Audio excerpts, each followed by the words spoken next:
پہلوان تھا اور بڑا ناسبی تھا، دشمن علی تھا، یہ سب و شتم کیا کرتا تھا امیر ممکنات پہ۔ ابن ابی جبیرہ ابن ابی جبیرہ کو جب ابن سعد نے کہا تو جا، تو اس کی حسرت تھی، یہ خوش ہو کے گیا۔ اس نے کہا میری ویسے بھی حسرت رہی ہے کہ کبھی میں علی سے جنگ کروں، چلے علی تو نہیں، علی کا نواسہ آ رہا ہے۔ یہ گھوڑے پہ سوار ہو کے سرکار اون کے سامنے آیا، مکالمہ ہوا، اس نے مذاق میں توہین کی جناب اون کی، جیسے ہوتا نا مذاق اڑانا، تمسخر کرنا، اس نے تمسخر کیا۔ اس نے کہا اپنا تعارف کرائیے۔ فرمایا انا الذی لو یجرز اہل العرب والفارسین الحجاز لانه انا، خدا کے لیے جا کے لان انا علمذ عباس بن علی وبیدی، خدا کے لیے لکھنا ہے وہ قلوب پہ، وبیدی سیف علی بن ابی طالب وبلحمی وجسدی دم علی ولحم علی۔ فرمایا تجھے نہیں پتا میرے اندر دو طاقتیں ہیں، کیا؟ کہا میرے گوشت میں علی بستا ہے، میرے خون میں جعفر تیار رہتا ہے۔ پوتے تھے جناب جعفر تیار کے۔ میں عام شاہ سوار نہیں، حجاز کے شاہ سوار مجھ سے کانپتے ہیں، کیونکہ میرے اندر دوہری شجاعت ہے۔ میں صرف علی کا وارث نہیں، میرے خون میں علی ہے تو میری رگوں میں جعفر تیار ہے، وہ جعفر تیار جو جنت میں اڑتا ہے۔ اس نے پھر تمسخر اڑایا، اس نے کہا اون، بس تمام ہوا میرا بیان۔ اس نے کہا اون کیف یطیر الانسان بالجنان، جاگیے گا، ابھی جملہ آدھا میں نے سنانا ہے اور آدھا آپ کو ماحول دکھانا ہے، منظر دکھانا ہے۔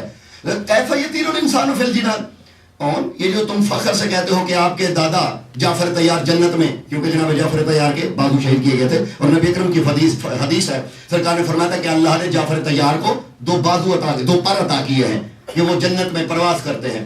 اس نے کہا اون کیف یطیر الانسان بالجنان، سنا ہوا نا جناب جعفر تیار کے بارے میں؟ جس نے نہیں سنا میں اسے دہرا دیتا ہوں، یہ بچوں کے لیے، بزرگ تو سب جانتے ہیں کہ حضرت جعفر تیار کے جب بازو شہید ہوئے تو نبی اکرم کی حدیث ہے، شیعہ سنی روایات میں ہے، تاریخ میں ہے، علم احادیث کی کتب میں ہے۔ نبی اکرم نے فرمایا تھا کہ ان اللہ آتا ہو جناب جعفر تیار کے بارے میں جناحین فی الجنان، کہ اللہ نے دو پر عطا کیے جناب جعفر تیار کو۔ تو اس نے کہا اے اون فخر تو بڑا کرتے ہو تو مولوی کہ جعفر تیار جنت میں اڑتے ہیں، یہ مطلب بندہ جنت میں کیسے اڑ سکتا ہے؟ لکھنا لوائے قلوب پہ۔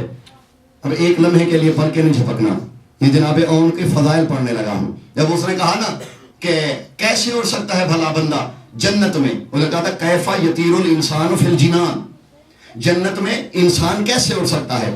جناب اون نے اپنا نیزہ سنبھالا، اور جو لفظ ہیں وہ لفظ کا ضامن ہوں، نیزہ سنبھالا، نیزے کو سامنے لائے، نیزے کی نوک اس کی تھوڑی پہ رکھی، یوں بالکل، وَحَرَّكَوْا بِسَنَانِهِ قَالَ هَكَذَا يَطِيرُ جَدِّي فِي الْجِنَانِ كَمَا أَنْتَ تَطِيرُ فِي النَّارِ۔ جناب اون نے یوں نیزے کو جھٹکا دیا، یہ فضا میں اڑا، دیکھ کے فرماتے میرا دادا ایسے جنت میں اڑتا ہے جیسے تو جہنم میں اڑنے کے لیے جا رہا ہے۔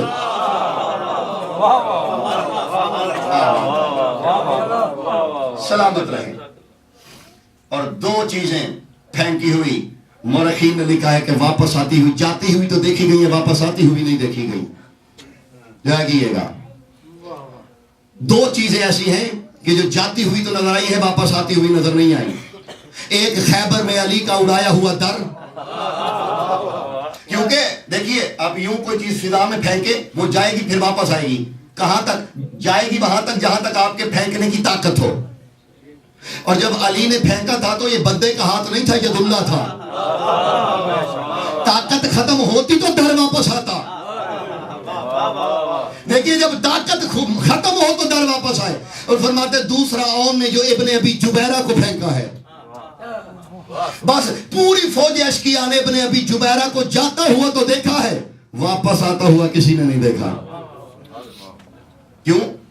کیونکہ خون علی تھا اور لحم تیار تھا۔ بیان عزیزوں میرا تمام ہوا۔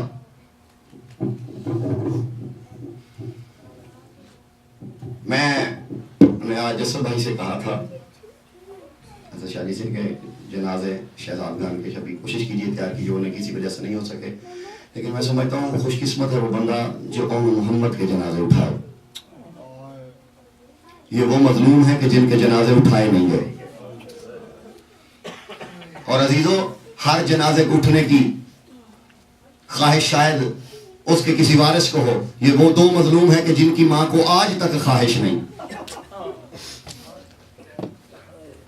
ان کے جنازوں کے اٹھنے کی خواہش والی کربلا کو ہے. شریکت الحسین آپ جو سمجھتے ہیں نا اس بی بی کا جو لقب ہے یہ آسانی سے نہیں مل گیا. یہ لقب عزاداروں ماتمیوں 5 ہو گئے ہیں اور بس بالکل چند دنوں کا مہمان ہے زہرا کا لال آپ کا. جس دن سے میری ملکہ دنیا میں آئی ہے نا، دنیا میں آئی ہے جس دن، سیدہ زینب الکبریٰ صلوات اللہ علیہا بقیت صلوات اللہ علیہا بکاؤں شدیدہ. زینب الکبریٰ سے پڑھنے لگا ہوں. جو بھی کتاب بی بی پہ آپ اٹھا لیں، زینب من المہد اللہ، زینب الکبریٰ من المہد اللہ، یا زینب الکبریٰ اٹھا لیں، یا عقیلہ بنو ہاشم شیخ عبدالحمید مہاجر کی اٹھا لیں، خصائص الزینبیہ دیکھ لیں، ہر کتاب میں یہی لفظ ہیں، ہر کتاب میں یہی ملتا ہے. بقیت صلوات اللہ علیہا بکاؤں شدیدہ. دنیا میں آئی ہے نا جب ملکہ جناب زینب الکبریٰ، آتے ہی دھاڑے مار کے روئی. اور یہ نہ سمجھ لینا یہ رونا فطرت کا ہے، بچوں والا رونا ہے. شیخ عبدالحمید مہاجر کہتے ہیں کہ اسی چیخ میں ایک اور بھی آواز نکلتی تھی، واہ حجابہ، سلامت رہے آباد رہے. فرماتے ہیں جب رونا طویل ہوا نا جناب سیدۃ النساء العالمین نے، میں آپ کو بتانے لگا ہوں اس بی بی کے یہ جو القاب ہیں کب شروع ہوئے. یہ کربلا کے بعد نہیں القاب ملے. ام المصائب یہ شریکت الحسین. بی بی نے چپ کرانے کی کوشش کی، عالیہ چپ نہیں ہوئی. پیغام بھیجا گیا، پاک نبی کائنات کے سردار نبی تیز قدموں سے گھر میں داخل ہوئے، آ کے شہزادی کو سینے سے لگایا اور جو پہلا جملہ میرے نبی نے کہا، جو رونے کی غرض سے آئے بیٹھے ہو، بھیک تم نے مانگنی ہے، میں نے تو صرف اسباب مہیا کرنے ہیں. میرے نبی نے سینے سے لگا کے کہا اسکتی یا ام المحن، چپ ہو جائے دردوں کی ماں. بی بی چپ نہیں ہوگی. امیر ممکنات آئے، بیٹی کو اٹھایا، بوسہ لیا، اسکتی یا کعبۃ الرضایا، چپ ہو جائے دردوں کے کعبہ. بی بی چپ نہیں ہوئی. سرکار حسن آئے، بی بی چپ نہیں ہوئی. 5 یا 4 سال کی عمر ہے میرے مولا حسین کی. لڑک پن کے سے انداز میں صحن تطہیر میں داخل ہوئے، آکے دیکھا خانہ بطول نہیں رہا، آزا خانہ بن چکا ہے. بی بی بطول کی گود میں جناب زینب الکبریٰ ہے. پہلا دن ہے، ایک کونے میں نانا رو رہے ہیں، ایک کونے میں بابا رو رہے ہیں، ایک کونے میں جناب حسن امیر رو رہے ہیں. والی کربلا چلتے چلتے جناب فضا کے قریب آئے، آکے کہا اما فضا آج یہ سارے بادشاہ سردار رو کیوں رہے ہیں؟